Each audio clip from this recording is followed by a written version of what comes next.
Devin sat in the courtroom, his hands clenched so tightly his knuckles were white. Across the room, his daughter Harley took the witness stand. She was just 15, but the way she spoke carried the weight of 1,000 knives. He yells over nothing. He scares us. I don't feel safe with him. Her words were calm, her eyes empty. She never even looked at him. Devin felt the air leave his lungs. It wasn't true, not any of it, but it didn't matter.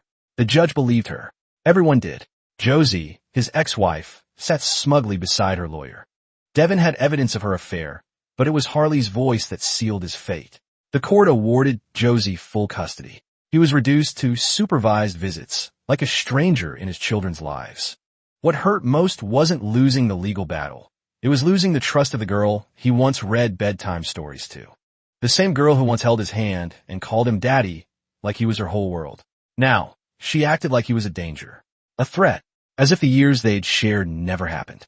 That day, Devin didn't just lose a case. He lost his daughter, and part of himself. Devin's birthday came and went like a whisper through an empty house. No cards, no texts, no laughter echoing from the kitchen where birthday pancakes once flipped onto little plates. He hadn't expected a celebration. Those ended the day Josie walked out with his best friend, but deep down, he'd hoped Harley might remember. Just a message, just his name. Instead, what he got was a gut punch wrapped in pixels. A friend sent him a link to Harley's Instagram. A glossy photo of her and Josie on a sunlit balcony, surrounded by balloons and champagne glasses. Weekend escape. No drama. Just love. The caption read. Devin stared at the screen. The message between the lines louder than anything said out loud. He wasn't just forgotten.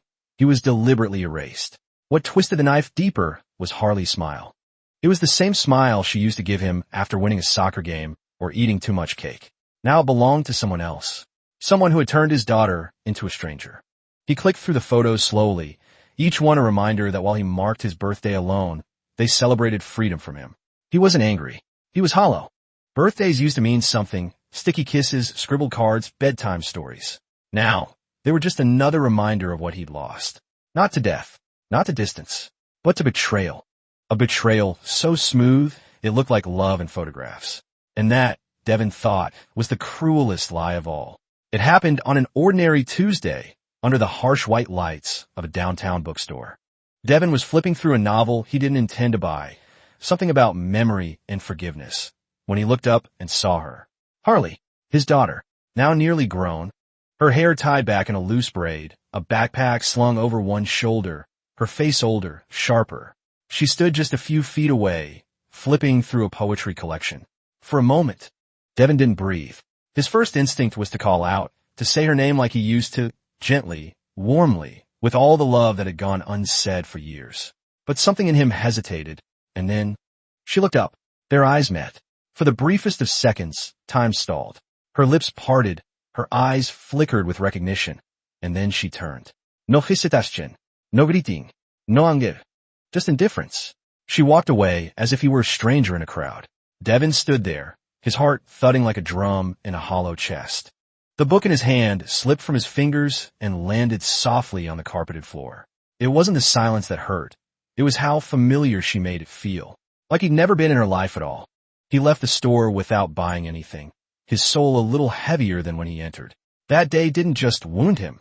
It confirmed something he'd long feared. Harley hadn't just been taken from him. She had learned how to forget him, effortlessly. It started with a whisper from the back seat. Callum, now 13 and old enough to notice cracks in the walls adults try to plaster over, spoke softly as they drove home from the movies. Harley and Mom, they fight. A lot. Devin kept his eyes on the road, but his grip on the steering wheel tightened. Ren, just 11, fiddled with her seatbelt, nodding. Sometimes Harley cries. After, she locks herself in her room. She doesn't come out until it's late. Devin glanced at them in the mirror. Two faces still soft with youth, but carrying shadows that shouldn't belong to children. He didn't say anything right away. The weight of their words settled like fog inside the car. For years, Harley had been Josie's mirror image. Loyal, cold, unreachable. The one who'd sat on a witness stand and called him unsafe. Devin had convinced himself she was lost to him forever. But now the mirror was cracking. He had spent so long believing Josie held all the power, that her grip on Harley was unshakable. But what if it was slipping? What if Harley was beginning to see? That night, after Callum and Wren had gone to bed, Devin sat alone at the kitchen table, their words echoing in his ears. Maybe the truth, once buried under years of bitterness and betrayal, was starting to push through the soil. And if Harley was hurting, maybe she wasn't as far gone as he'd feared. Maybe, just maybe, there was a way back. It was a quiet Saturday afternoon, the kind where the sky is too still, like it's holding its breath. Devin pulled into Josie and Travis's driveway. Just as he had every other weekend, prepared for the usual routine. Park the car, stay seated, wait for Callum and Wren to come bounding out with backpacks and half-tied shoes. But that day, something different happened. Harley came out too. Devin's breath caught the moment he saw her. She wasn't the girl from 5 years ago. She'd grown into a young woman, taller, more guarded, but still unmistakably his daughter.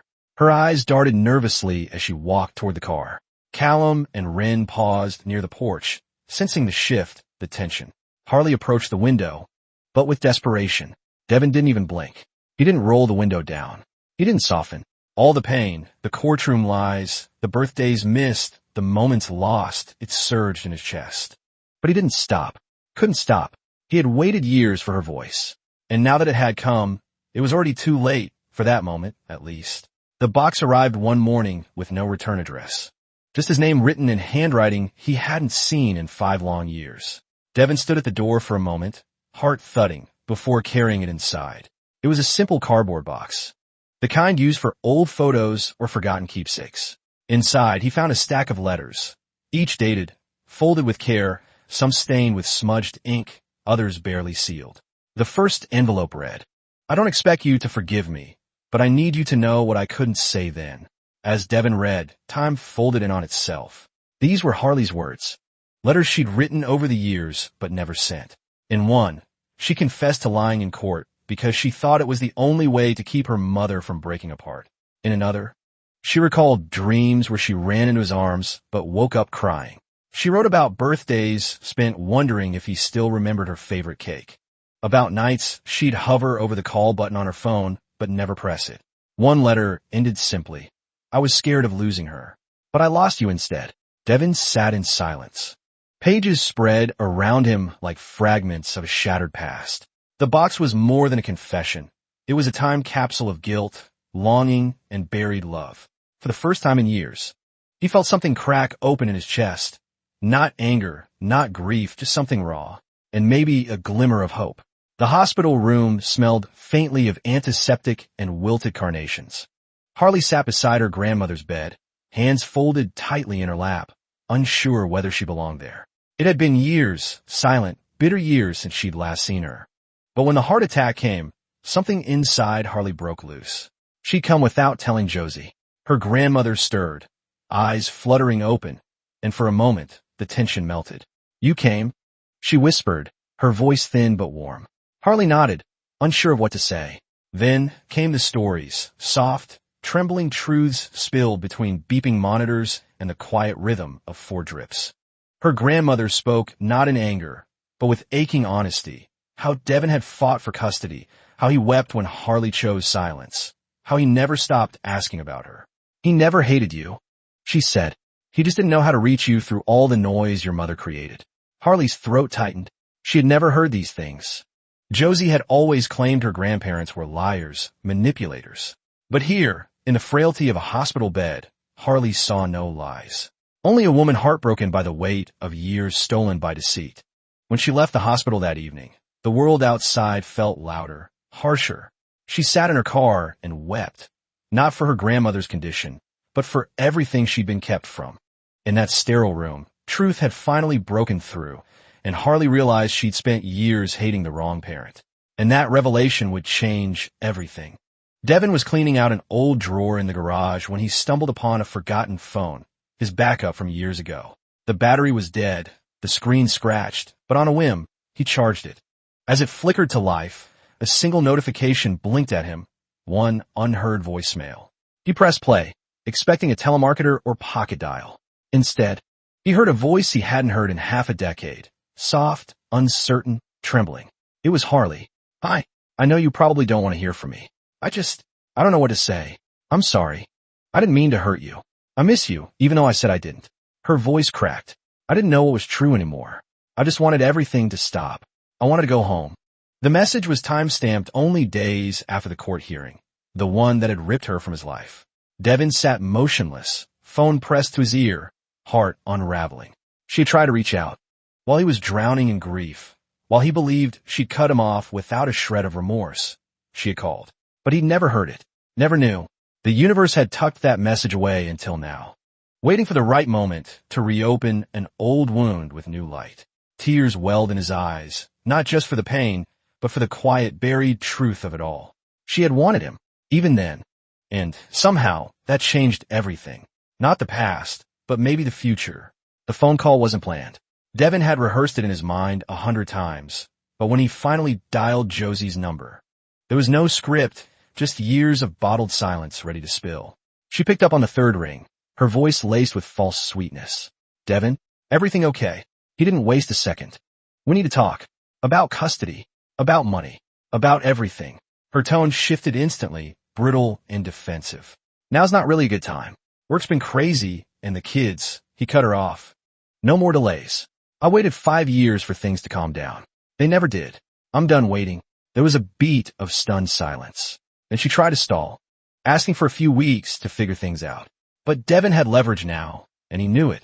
Madison, Harley, has spoken to me extensively, and she's ready to testify if I need her to. The air on the line thickened. Josie's composure cracked. You wouldn't, she whispered, but her voice held no confidence. I will, he said simply. Unless you agree to revise the custody agreement and stop collecting support under false pretenses. She didn't argue. Not really.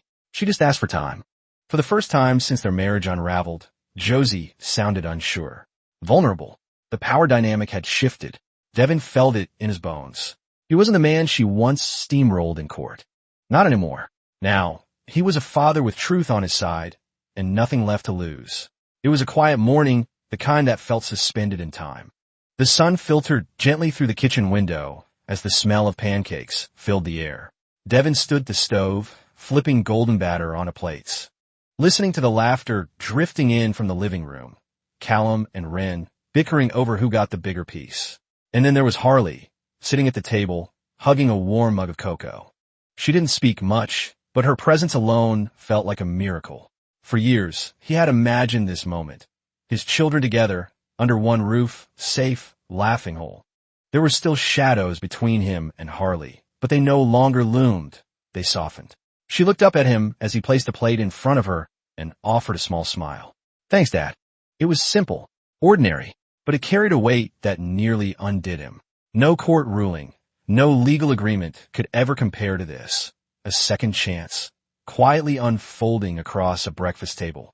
Devin didn't need an apology. He needed this morning. And in that simple, fragile moment, he finally felt like he was home again, with all three of them. In today's world, where broken families and blurred truths are all too common, this story is a reminder that time doesn't erase pain, but it can reveal clarity. If you've been hurt by lies or distanced by manipulation, don't rush to seek revenge. Let time, truth, and patience do their work. Relationships, especially with our children, can be rebuilt slowly through honesty, consistency, and compassion. Don't close the door completely. Leave it ajar, just enough for healing to enter. And above all, protect your peace. Sometimes the strongest thing you can do is move forward with quiet strength and unwavering love.